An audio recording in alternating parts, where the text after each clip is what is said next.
Vou te fazer uma pergunta. Quem conhece alguém que tem amante? Ai, professor, eu conheço, mas eu não posso falar, não. Eu conheço tanto cliente que faz merda. Eu não sei como é que consegue. Eu digo que o meu casamento é blindado porque eu já descobri, por intermédio dos meus clientes, tudo que se faz e dá errado. Então eu não faço. E aí eu conheço os tropeços e, evidentemente, sem precisar passar pela dor, eu aprendo. E eu acho que você também. Mas o raciocínio é muito simples, né?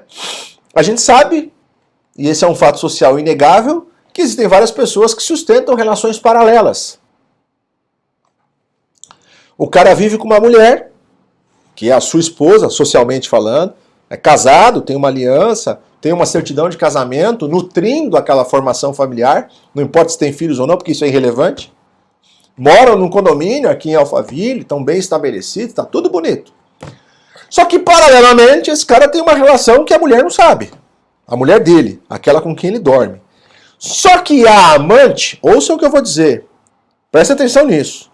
A amante sabe que ela é a amante.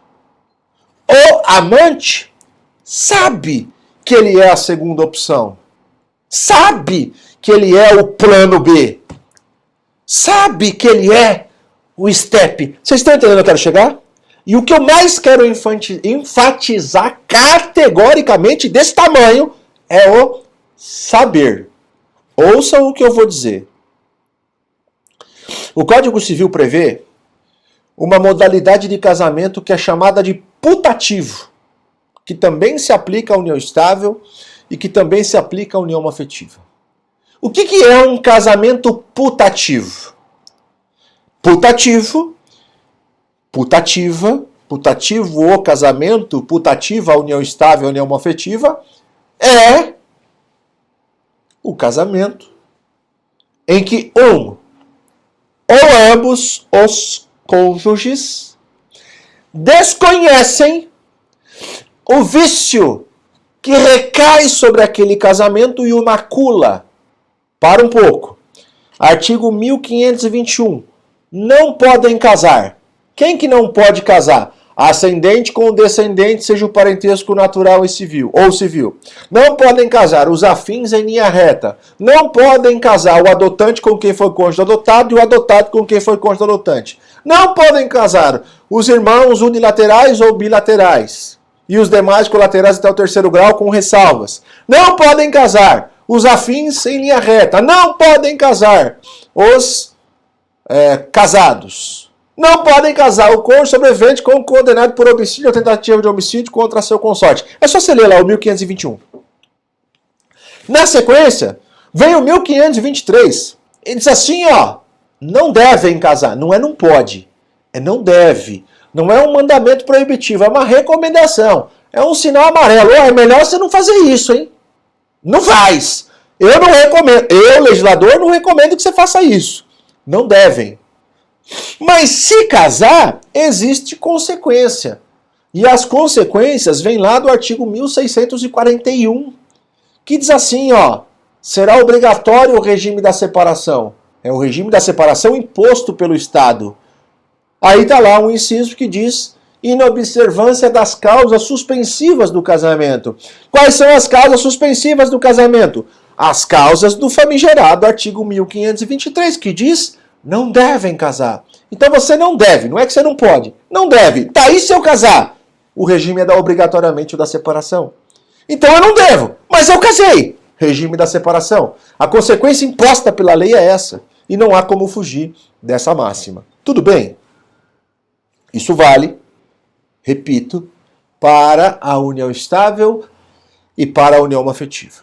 Eu também não posso formar união estável com a minha sogra, não posso viver em união estável com a minha irmã, não posso formar uma união afetiva com o meu irmão, não posso formar uma união afetiva com o meu avô e assim por diante, porque são impedimentos matrimoniais. O 1523 tem 4 incisos. Não devem casar. O divorciado, enquanto não fizer partilha. O viúvo, enquanto não fizer inventário. O tutor com o tutelado, enquanto não prestar contas. Não devem. Não é não pode. Não devem. Tá bom, beleza.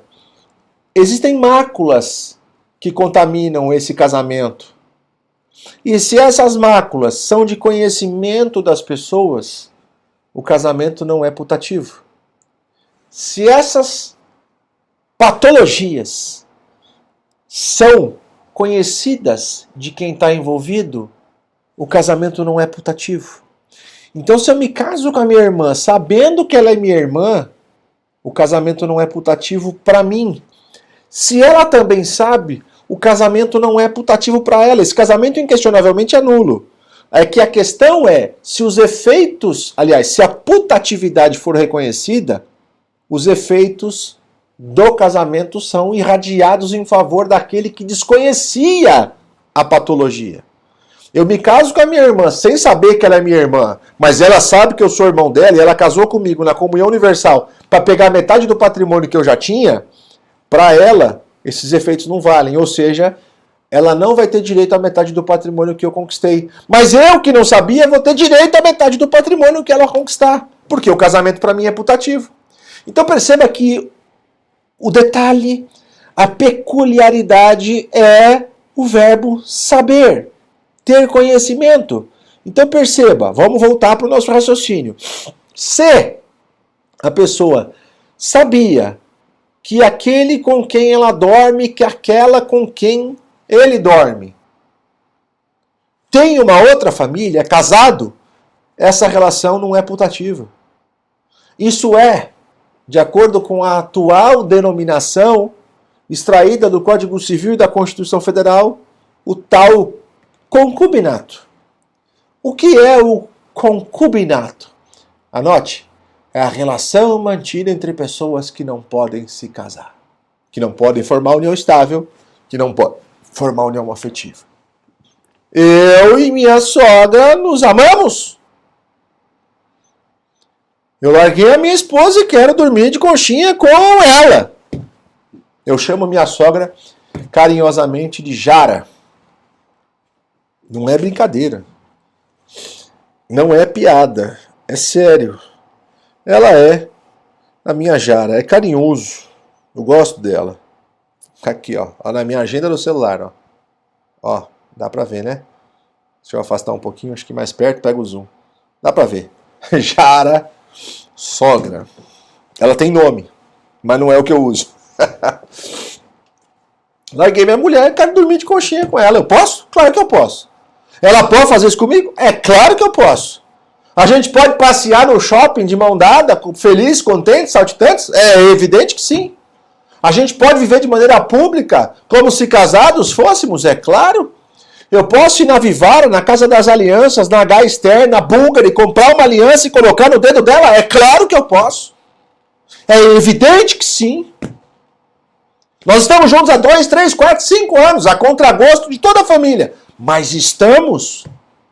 Dormimos de conchinha toda noite, contra a vontade da sociedade, mas estamos, e vou te dizer mais, temos a inquestionável e recíproca intenção de formação de família. Todos os elementos da união estável, portanto, estão presentes. Pergunto para você, isso é união estável? A resposta é de jeito nenhum. Por que não? Porque se aplica o artigo 1521, que diz, não podem casar os afins em linha reta. Eu não posso casar com a minha sogra, com o meu sogro, com a minha bisavó, aliás, com a bisavó da minha mulher.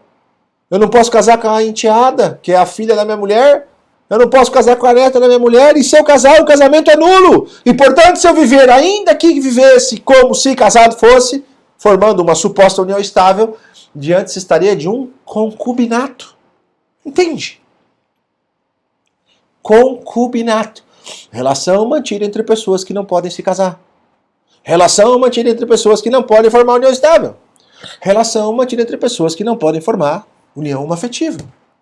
Simples assim. O nome disso, concubinato. E por quê?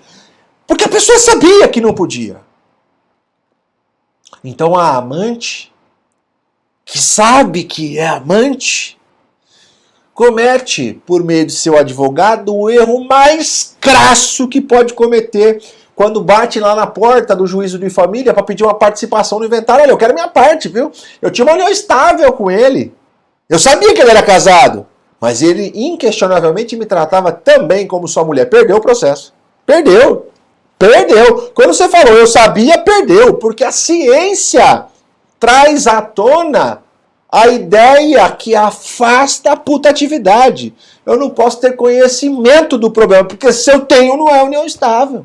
Se eu tenho, não é união afetiva. Se eu tenho, não é casamento. Eu fui claro. Vocês estão entendendo a pegada que vai ser que tudo desse jeitão assim, ó. Pra você assimilar esse conteúdo com essa energia, porque é isso que eu aplico aqui no meu escritório. E é disso que você vai se apropriar para aplicar no teu. Simples assim. Não nego a existência dessas relações poliafetivas. Não nego. Tá aí, tá na internet, todo mundo vê. Cada hora sai uma decisão. E aí, aliás, faço até duas observações.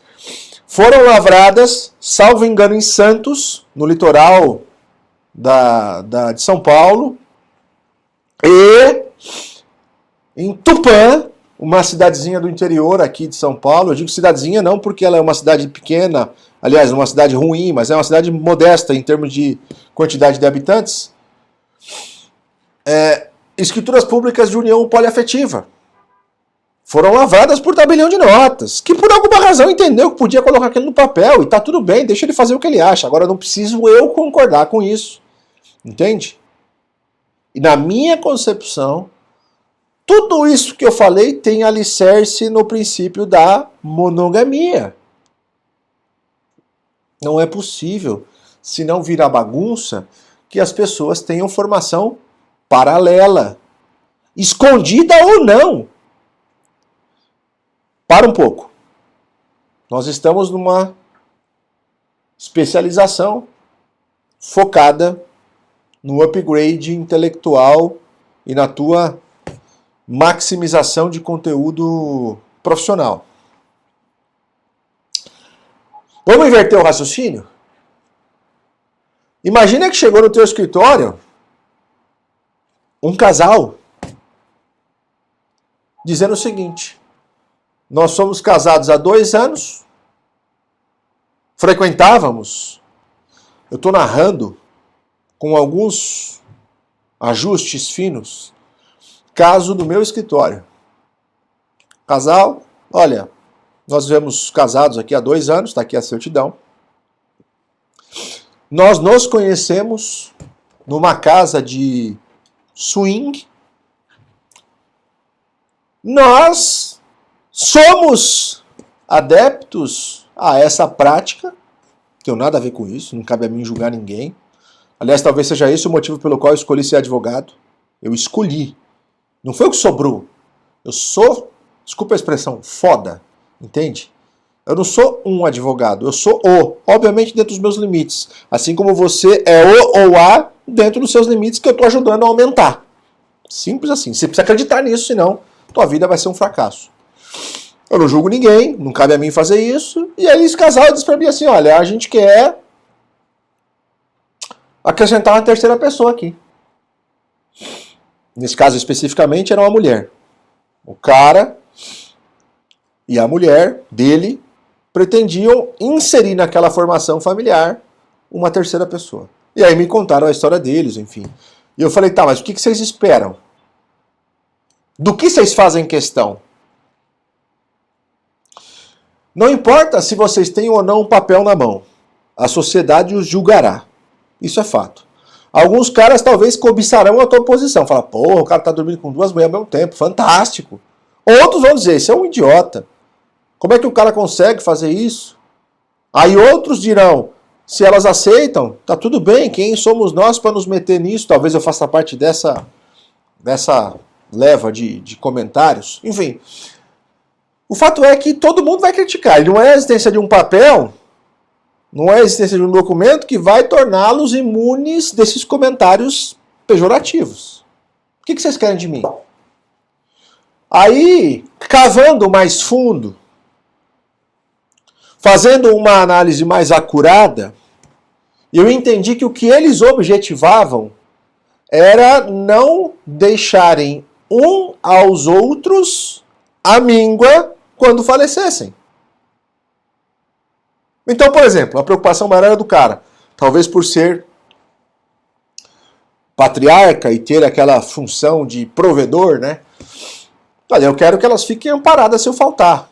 Eu trabalho, eu tenho um rendimento legal e eu sustento o nosso ambiente familiar e eu quero que as duas fiquem amparadas quando eu faltar. Tá bom. Então a questão é patrimonial? Tá fácil de resolver.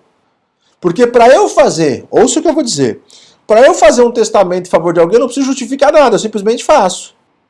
E se a única pessoa que eventualmente podia impugnar está de acordo com isso, acabou a discussão. Entende o raciocínio? Então a minha sugestão para ele foi, cara, faz um testamento para ela.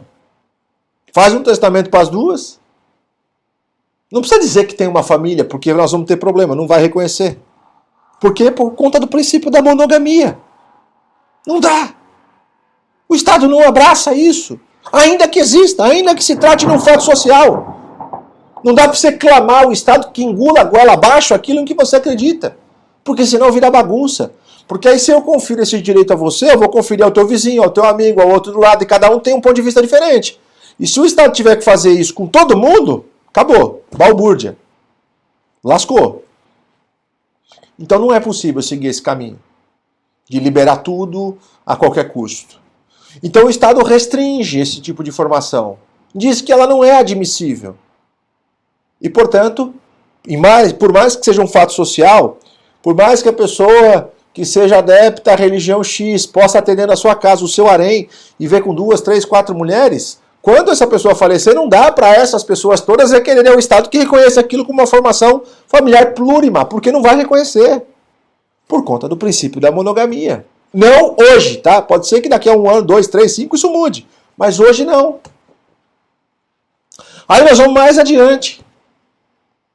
Não dá para partir do pressuposto de que essa pessoa sabia disso e justamente por isso queria ser beneficiada. Porque aí você resvala na essência da putatividade, que é o desconhecimento. Eu não sabia, então eu também quero. Entende? E eu finalizei o bloco anterior e comecei esse falando assim, tá, mas e o INSS? A amante tem direito à pensão por morte? Se você for pensar na amante, pura e simplesmente não. Não pela pecha de amante, mas porque não se trata de uma formação familiar, é uma relação esporádica. Agora, se não era uma amante e supostamente era uma formação familiar com característica de união estável, que só não podia ser reconhecida como união estável por conta da restrição provocada pelo princípio da monogamia, aí é possível que se trate de um cenário que viabilize a percepção da pensão por morte, vírgula, sobretudo, se havia o que para o INSS é importante, que é a chamada dependência econômica. O cara nutria aquela família, ele bancava aquele novo ambiente familiar. Aí a coisa pode mudar de figura, mas sob a exclusiva ótica do direito previdenciário. Lembre-se um detalhe, que a decisão lá da vara federal, que reconhece eventualmente o direito a uma mulher de receber pensão por morte, não produz efeitos, até por uma questão de competência, na vara da família. Então não adianta você pegar a decisão da INSS, lá da ação X manejada contra o INSS e trazer para a vara da família e falar, tem união estável. Não adianta. Isso não é suficiente. Por uma questão, repito, inclusive de competência. Na verdade, nesse caso, de incompetência. É da matéria. E, portanto, é absoluta. Compreende o raciocínio? Então é nisso que você tem que focar a tua atenção. Porque o princípio é da monogamia.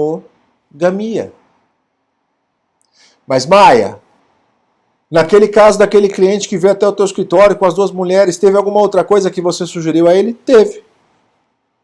Sabe o quê? Falei para ele, faz o seguinte, faça um seguro de vida e coloque a mulher com quem você não é casado como beneficiária. Professor, pode colocar as 2? Claro. Uma pode fazer para outra? Claro. A outra pode fazer para uma? Claro. A outra pode fazer para os 2? Claro. É seguro. É contrato. É o que nós chamamos na prática de sucessão anômala ou sucessão contratual, que, aliás, nem passa pelo inventário. Isso é planejamento sucessório, que é um dos assuntos muito caros que com frequência eu trato aqui, ó. Me siga no Instagram, você vai ter acesso a esse conteúdo também. A gente já volta.